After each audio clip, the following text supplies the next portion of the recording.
Cognizant to the needs of our learners, parents, and teachers, the Department of Education provided us with powerful tools for productivity that will allow us to foster critical thinking skills, problem-solving skills, communication and collaboration skills to be compassionate, responsible global citizens. Join us and discover new ideas in our series of professional development training program with the ICTS EdTech Unit and Microsoft Education Philippines. Together, we will equip our learners and empower our fellow educators for a dynamic future. Para sa bata, para sa bayan, at para sa guro. Sulong Edukalidad.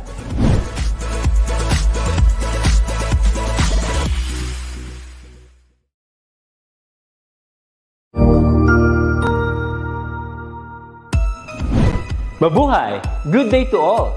I am your tutor Madge. Welcome to ETUlay, a free online tutorial, an initiative of the Department of Education, Information and Communications Technology Service, Educational Technology Unit, ICTS EdTech. This program is aimed at helping and assisting learners from kindergarten, senior high school, ALS, Alive and SPED learners. Aside from answering the modules, the ETUlay is offering programs which you will surely look forward to. Together with our parents and teachers, the ETUlay will bridge the gaps where difficulty and ease meet in learning new knowledge and skills. So, let us prepare our modules, pen and paper. Ready your mind to see and hear worthwhile and interesting lessons. Let us now study and learn, together with our volunteer online tutors. Tara na!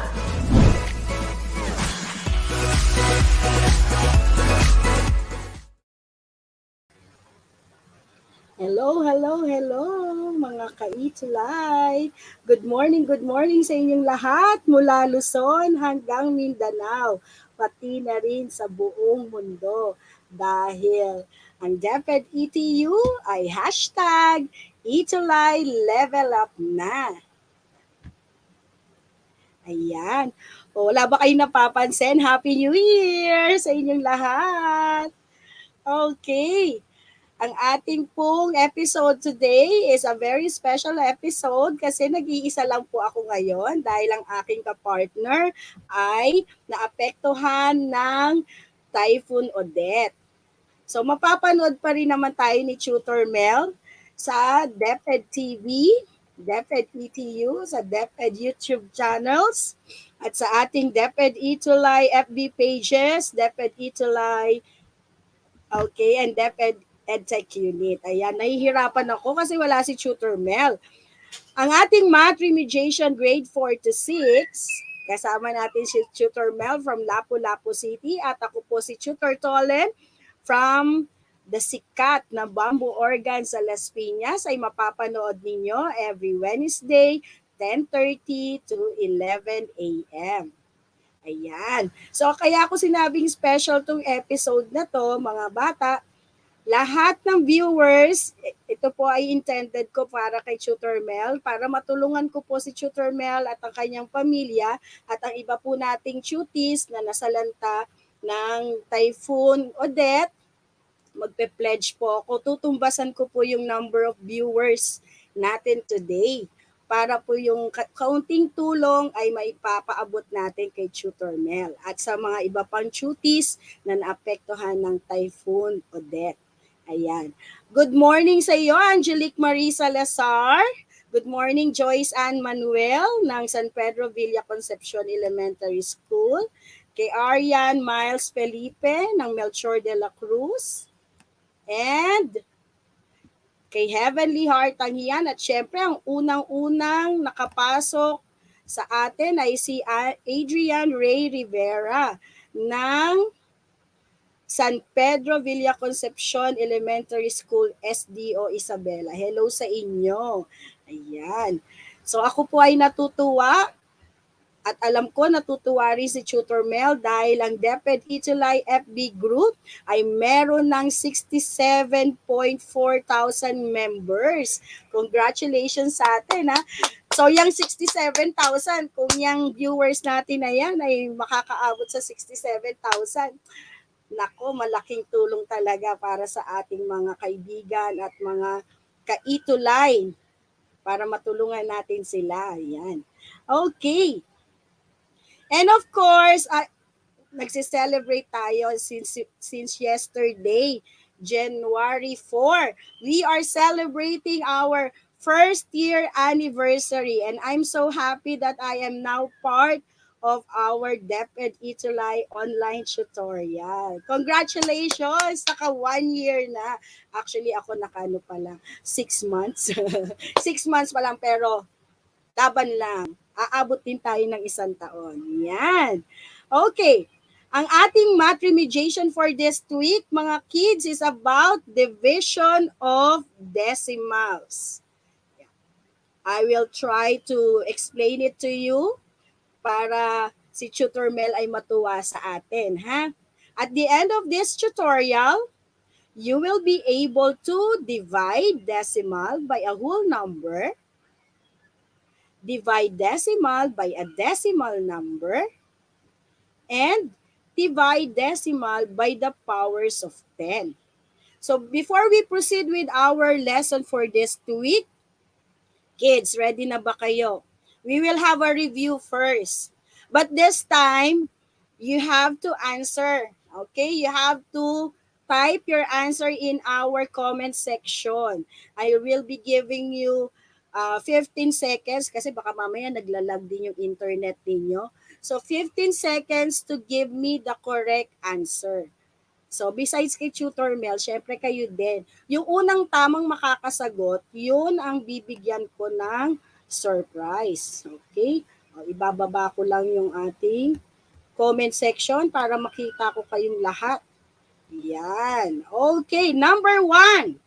So multiplication of decimals ang ginawa natin last year. Kasi baka naputukan na rin yung ating mindset, di ba? Baka nakalimutan nyo na. So multiplication of decimals. Ready, kids? Okay, for the first question.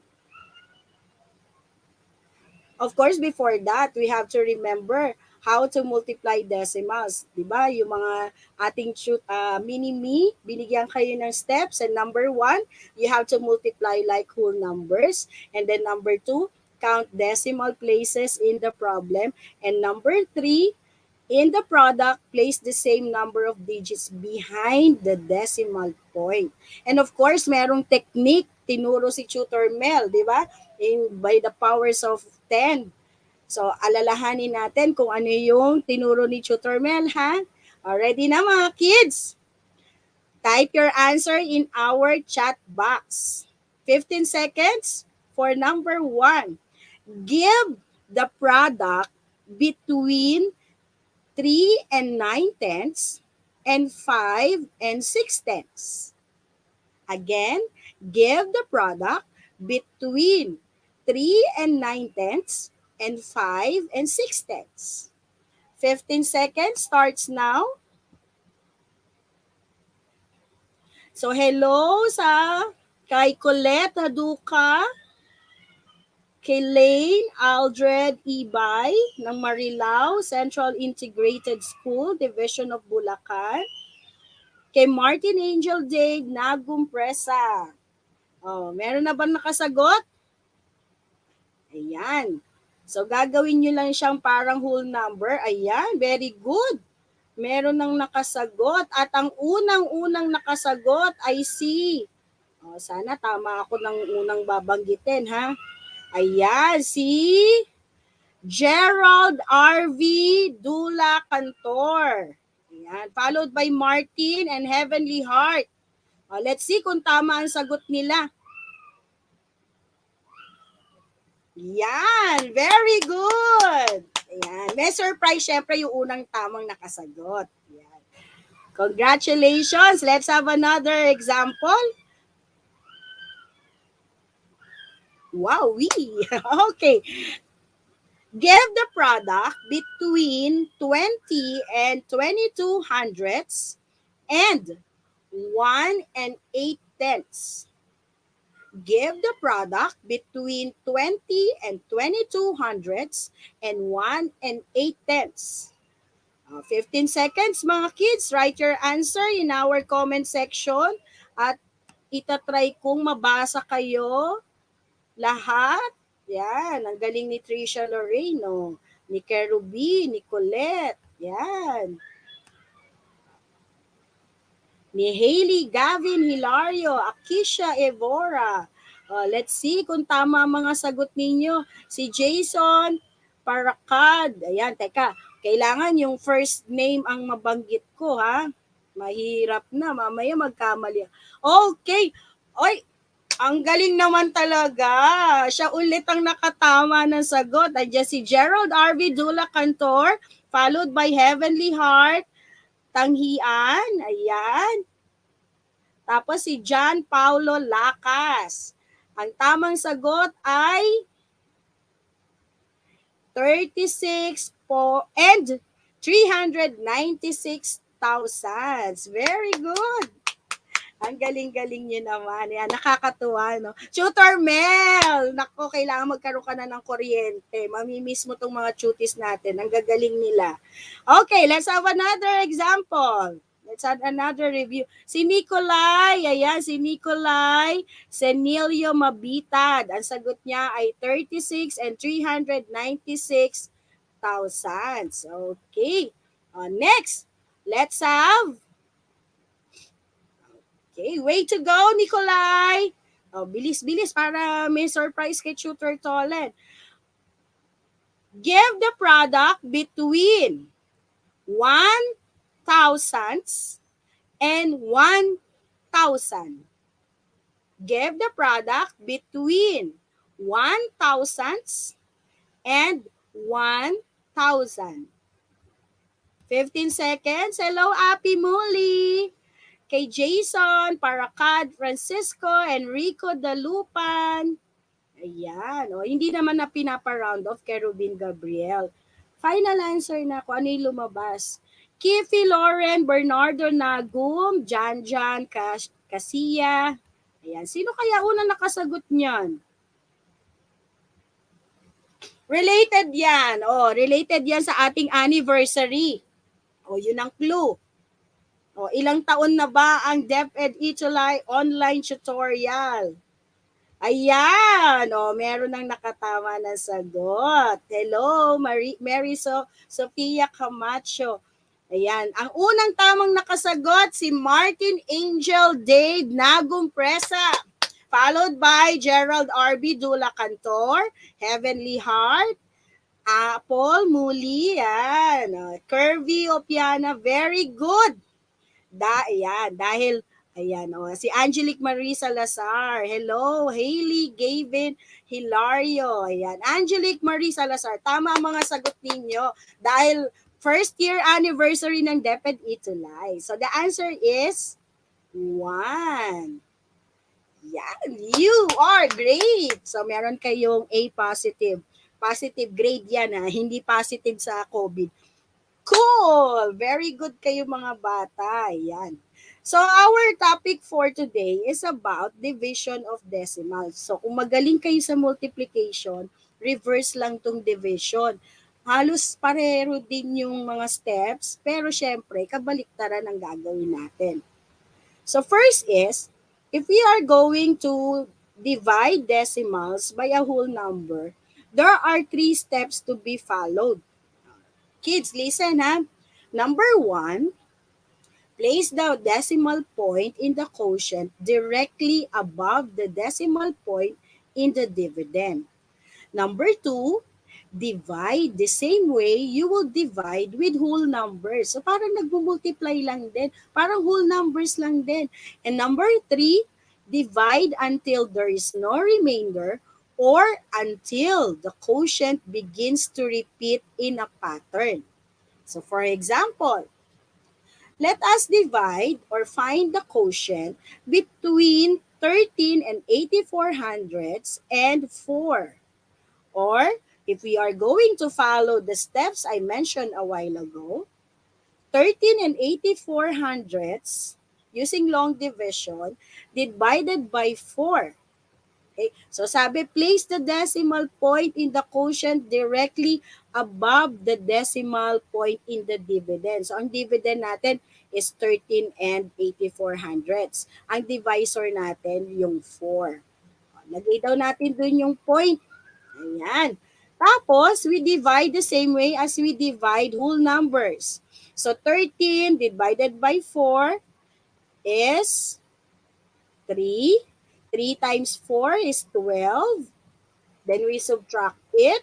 So, 13 minus 12, you will have 1. Bring down 8.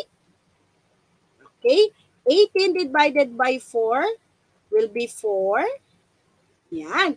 And then 4 times 4 is 16. Subtract it from 18, you will now have 2. Bring down 4, so you will have 24. 24 divided by 4, very good. The answer is 6. And then 6 times 4 is 24.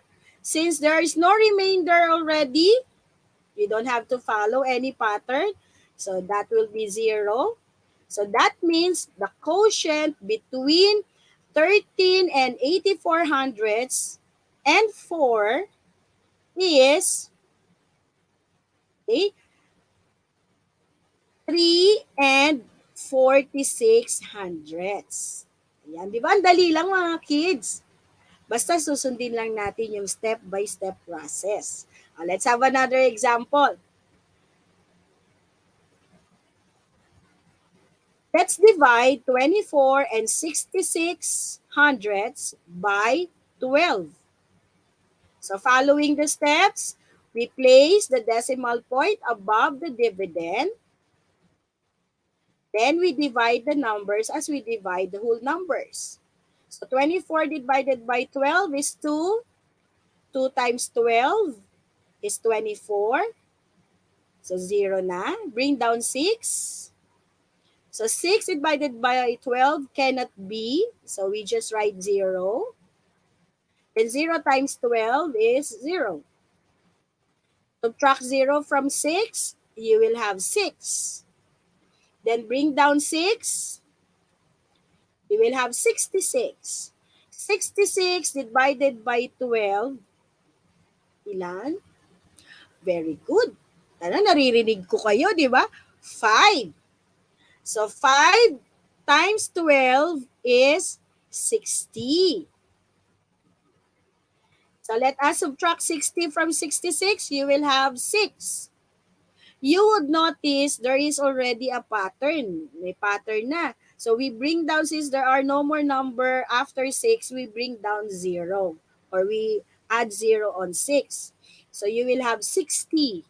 So 60 divided by 12 is again 5. Okay? And then 5 times 12, 60. So 60 minus 60 is 0. So we call this long division. Okay?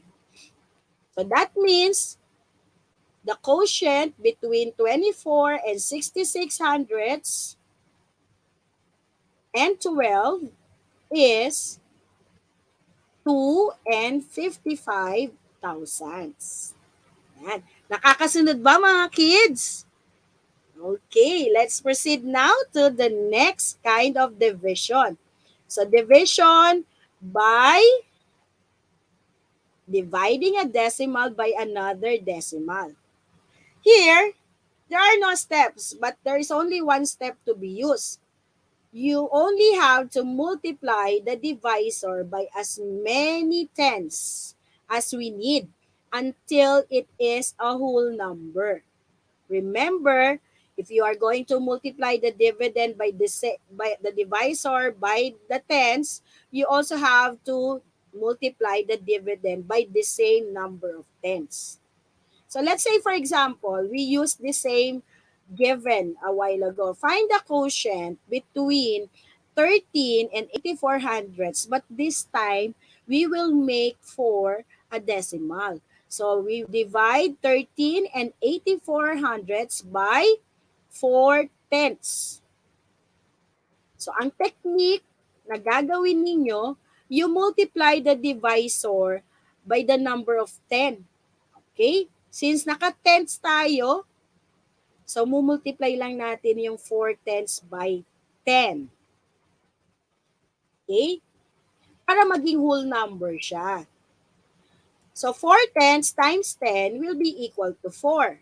Since we multiply 4 tenths by 10, yung dividend natin should also be multiplied by 10. So that means we will have 138 and 4 tenths. So kung ano yung ginawa mo sa divisor, gagawin mo din sa dividend. Okay? So after doing that, we proceed now in dividing whole numbers. So 138 and 4 tenths divided by 4. So 13 divided by 4 is 3 times 4. That will be 12. 13 minus 12 is 1. And then bring down 8. 18 divided by 4 is 4. Okay. 4 times 4 is 16. Then we subtract 16 from 18. So 18 minus 16, you will have 2. Bring down 4. So 24 divided by 4 is 6. 6 times 4 is 24. So 24 minus 24 becomes 0. So that means the quotient between 13 and 84 hundredths and 4 tenths is 34 and 6 tenths. O, di ba? Ang dali lang. O, kayang-kaya nyo yan, mga kids. Basta susundin nyo lang yung mga technique, ha? Saka yung mga steps na binibigay namin sa inyo. Let's have another example. Let's divide 24 and 66 hundredths by 12 hundredths. The technique is multiply the divisor by as many tens as we need until it is a whole number. Remember, whatever you multiply on your divisor should also be multiplied with your dividend. Since our divisor is 12 hundredths, so we will be multiplying 12 hundredths by 100. So you will have a whole number of 12. And then 24 and 66 hundredths should also be multiplied by 100. Okay, so you will now have a whole number of 2,466. Okay, so madali na mag-divide kasi whole number na. Let's use long division. So 24 divided by 12 is 2.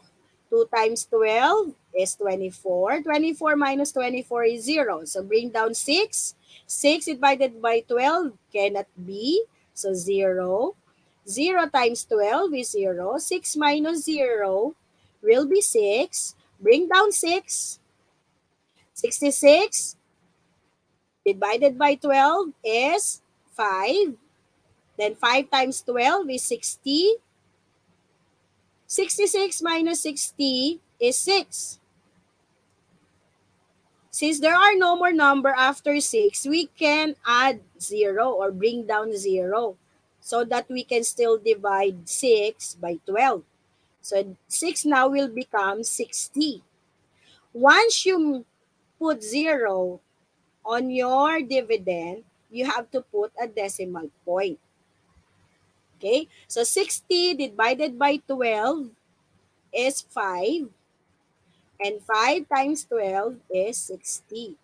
So 60 minus 60 is 0. So the quotient between 24 and 66 hundredths and 12 hundredths is 205 and 5 tenths. Ayan, ang galing. Ang dali lang na mga kids. Tutor Mel, namimiss talaga kita. Okay, ayan, Tutor Mel, hello sa iyo. Sana napapanood mo kami. Panoorin mo na lang kami nila John Paulo Lacas, ni Kitty Loren, Bernardo Nagu, and ni Apple Muli. Ayan. The last one, division of decimal by the powers of 10. Ito, para lang kayong nagja-jump or nag-hop. Divide a decimal by the powers of 10.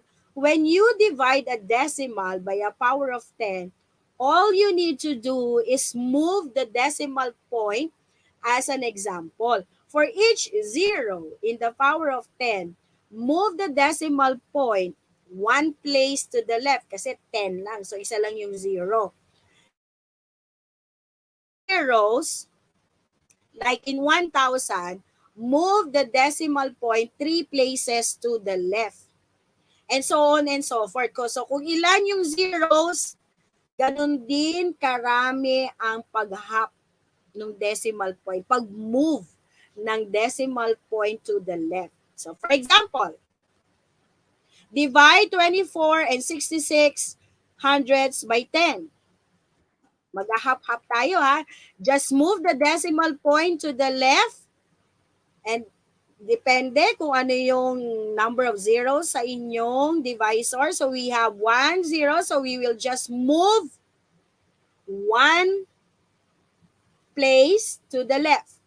So if you are going to move this decimal point to the left, your answer now will be 2 and 466 thousandths. O, diba? Ang dali lang. Yan. O, how about this one? How about if we are asked to find the quotient between 14,344 and 5,254 ten thousandths divided by 1,000. Ilang zeros yung 1,000? Tatlo. So sabi, move the decimal point to the left depending on the number of places equal to the power of 10. So since there are 3 zeros, we have to move the decimal points 3 places to the left. Ready? Pwede kayo mag-hop. Pwede kayo mag-jump. Ready? 1, 2, and 3. So our final answer now will be 14. And, ang haba, nasa million na. 3,445,254 millions.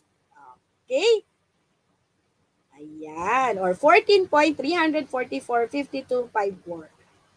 Ano yan kung mapapansin ninyo, 143445254. I love you very much. Mahal na mahal kita. Okay, ganun lang ha. Pag magdi-divide ng division of decimal by the powers of 10, you just hop or move the decimal point to the left depending on the number of zeros of your powers of 10. Ready with your guided practice? Comment your answer in our chat box. Tignan nga natin.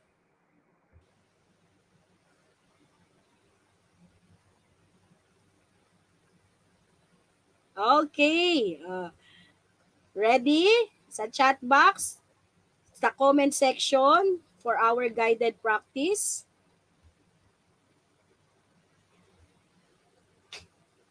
Divide 15 hundredths by 3. Ako, hirap niyan. 15 seconds lang kasi medyo madali lang yan mga kids.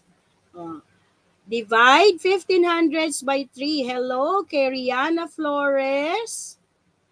Kay Jong Abs. Wow, ganda ng apelido mo ha. Okay, and we have John Paulo Lacas. So, sino kaya makakatama ng sagot? Ayan, si JJ, si Joy Joy nanonood sa YouTube. Si John Ray Regota Raimundo, hello. Yan, walang sagot. Anong sagot natin dyan? Let me see.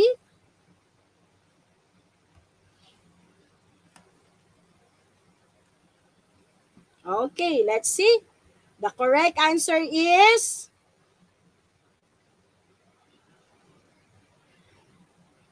500. Ayan. So, si Martin, si Angelique, ayan, si Kiffy Lauren, ang mga nakatama ng sagot. Ayan. Okay, let's have another. Si Rihanna Flores, si Nicolay Senilio. Ayan, oh, galing. Si Syra Akla. Ayan, galing. Very good, mga. Tuwan-tuwa na niyan si Tutor Mel. Alam ko nakikinig siya sa atin. Okay, let's have another.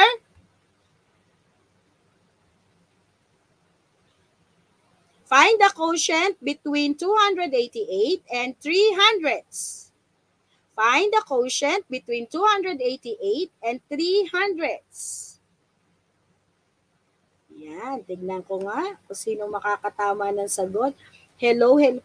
Parang sila rin ang nakikita ko rito. Si Tunet, hello, Tunet. Buena Agua. Ancho Tapas, Angelo. Ayan, si Gerald R.B. Dular Cantor. 9,600 ang sagot.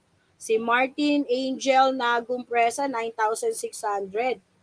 Parang mali ako yata. Teka lang ha, titignan ko nga Baka mali si Tutor Tolen. Baka minultiply ko. Wait lang mga anak ha.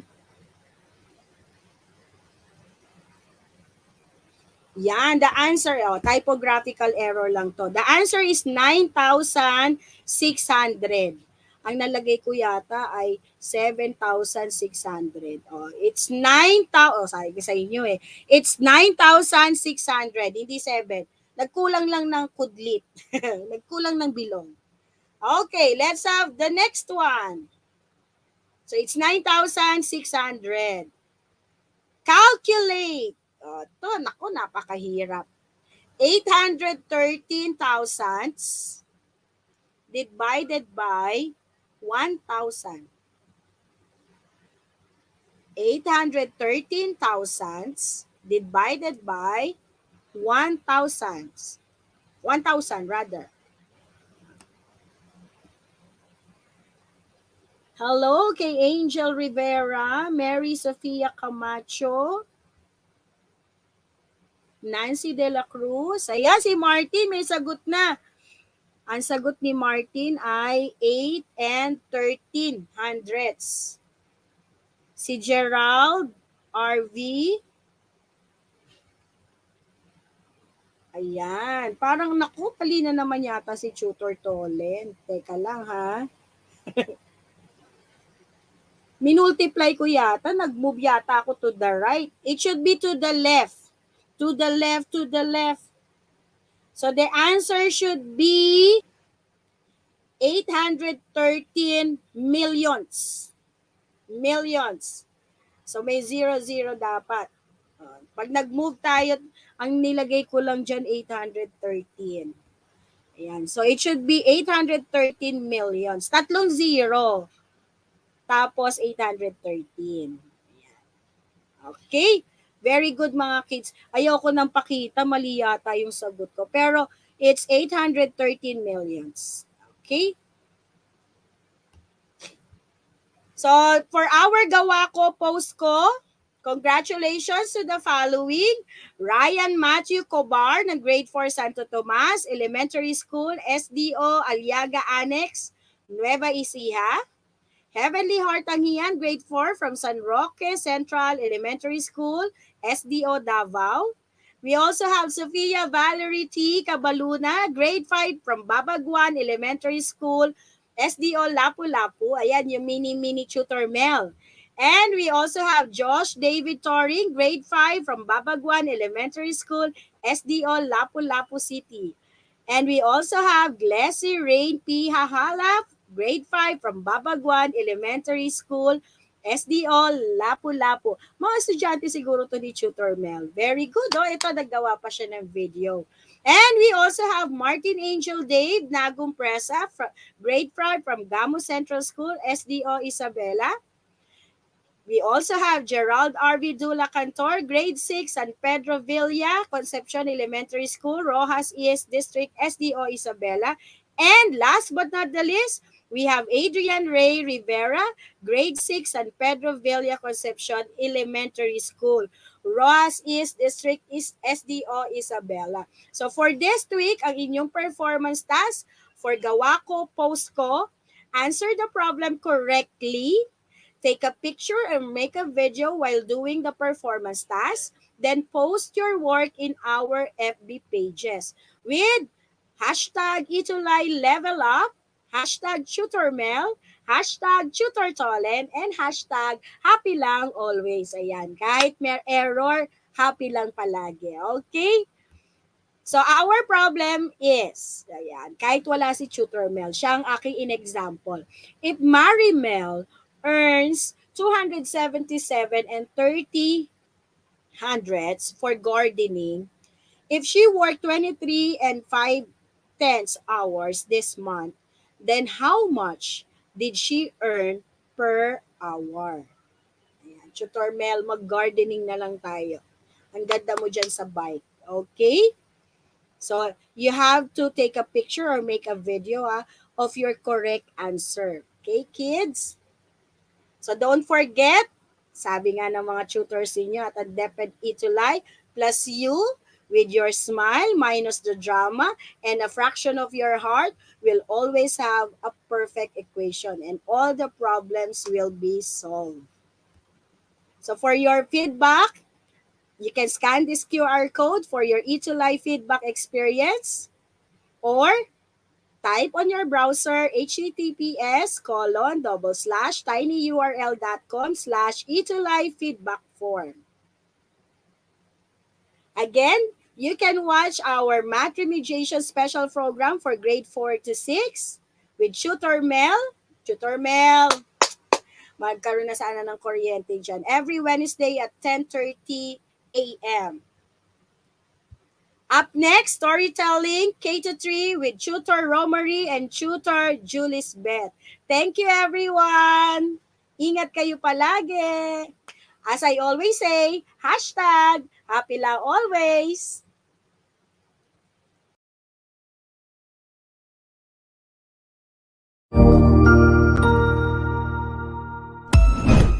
Ang husay naman! Natapos mo ang iyong tutorial session kasama ang iyong mahusay na ETUlay tutor. May bago ka bang natutuhan? I-share na yan gamit ang hashtag ETUlay level up. Huwag aalis ha dahil may susunod pang programa na pwede mo ring panoorin at salihan dahil naghihintay na ang iyong mga tutors. Happy learning dito sa ETUlay!